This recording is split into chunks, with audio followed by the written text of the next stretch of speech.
Peking duck. Ito mga ingredients niya. Bawang, paminta, tomato sauce del monte,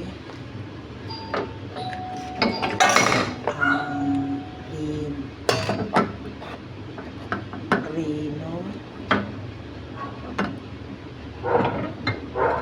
oyster sauce,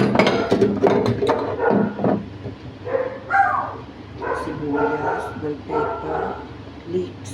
At ito naman yung patatas na pinirito at carrots. Ayan po siya.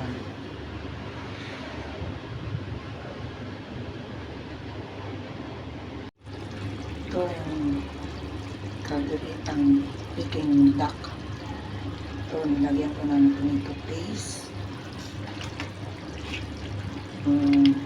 Original style tomato sauce.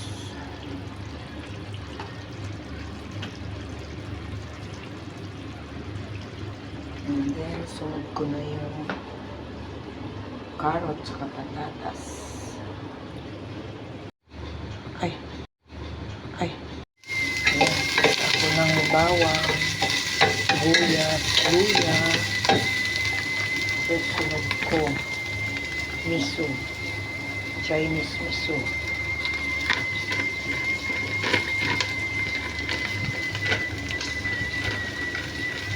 Ayan.